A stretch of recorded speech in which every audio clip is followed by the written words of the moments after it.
역시나 트럼프 대통령은 발언을 또 뒤집었습니다.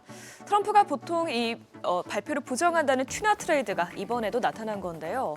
어제만 해도 유럽의 관세를 강행하겠다고 밝힌 트럼프는 조금 전 그린란드에 대한 합의틀을 마련했다면서 유럽에 대한 관세를 철회하겠다고 밝혔습니다. 이 소식이 시장의 기폭제가 되긴 했지만 언제 또 다시 트럼프가 입장을 선회할지는 우려되는 부분입니다. 그럼 마감수항 보면 다우지수는 1.21% 올랐고요. S&P 500 지수와 나스닥 지수도 모두 1% 넘게 올라갔습니다. 흐름이 엇갈렸던 대형주들도 대부분 강세로 돌아섰습니다. 특히 엔비디아는 간밤 젠슨 CEO가 다보스 포럼에서 AI 거품론을 일축하며 앞으로도 추가로 수조 달러 규모의 AI 인프라가 증축돼야 한다고 말하면서 주가가 3% 가까이 올라갔고요. 알파벳도 저가 시세가 일부 들어오면서 1.93% 뛰었습니다. 또 애플과 아마존은 월가에서 실적 발표를 앞두고 긍정적인 분석이 나오면서 모두 상승세로 마감했습니다. 시총 6위부터 보면 테슬라는 머스크 CEO가 앞으로 사이버캡과 옵티머스의 생산 속도가 매우 빨라질 것이라고 밝히면서 주가가 3% 가까이 올라갔고요. 메타 역시 새롭게 출범한 AI 연구 조직에서 첫 AI 모델을 공개했다는 소식에 주가가 1.46% 올라갔습니다. 또 일라이릴리는 오늘도 4% 가까운 강세 이어갔습니다. 이번 미국과 유럽 간의 갈등에 대해서 전문가들은 최악의 국면은 피할 것이라고 전망했었는데요. 이 시나리오대로 이루어졌죠. 보통 트럼프 대통령은 협상력을 높이기 위해서 말을 뒤집는 방식을 일삼기 때문인데 처음에는 강경한 발언을 내놓으면서 협상 테이블로 상대를 끌어내고 이 지렛대를 확보하면서 원하는 것을 얻어내는 방식입니다.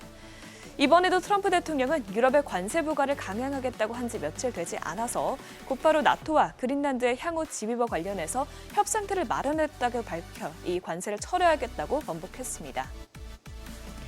이렇게 최악의 시나리오는 피하면서 시장은 오늘 안도하긴 했지만 다만 당분간의 증시 변동성에 주의해야 한다는 분석이 나오고 있는데요. 이 에버코어에서는 오늘 장에서는 트럼프의 타코와 리사쿡 해임에 대한 대법원 심리가 연준에 유리하게 흘러간 점, 또 일본 국채금리 급등세가 완화된 점이 위험자산 선호 심리를 끌어냈지만 이 이슈들은 쉽게 사라지지 않을 것이라고 지적했습니다. 또 에드워드 존스는 우리는 앞으로 며칠 동안 대통령과 유럽 측 관계자들로부터 나오는 추가적인 신호들을 주의 깊게 지켜볼 것이라고 말했는데요. 이 협상의 정확한 결과에 따라서 지정학적 갈등이 다시 커지거나 줄어들 수 있기 때문에 주목해서 봐야겠습니다.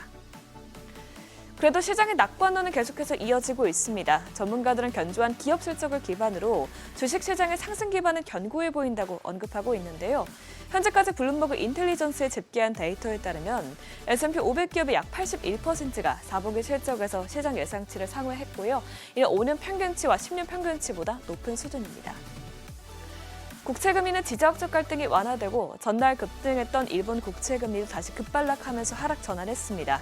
특히 어제 많이 오르던 장기물 위주로 하락했는데요. 10년물 금리와 30년물 금리 모두 0.05%포인트 떨어졌습니다.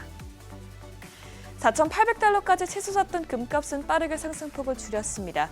트럼프의 그린란드 프레임워크 합의 이후 안전자산에서 다시 위험자산으로 자금 이동한 모습인데요. 금선물은 오늘 온스당 4,784달러에서 거래가 됐습니다. 다만 시장 전망은 여전히 낙관적인데요. 이제는 금 가격이 올해 온스당 7,150달러까지 오를 수 있다는 공격적인 전망이 나오고 있습니다. 이런 가운데 국제유가는 미국의 유럽에 대한 관세가 철회되면서 경기가 살아날 수 있다는 기대감 속에 상승 반전했습니다. WTI와 브렌트유는 각각 0.3%, 0.37% 올랐습니다. 비트코인도 밤사이 바닥을 찍은 후에 다시 반등 곡선을 그렸습니다. 업비트 기준으로 1억 3천만 원까지 떨어졌던 비트코인은 이제 1억 3,300만 원까지 다시 올라갔습니다. 지금까지 굿모닝 마켓이었습니다.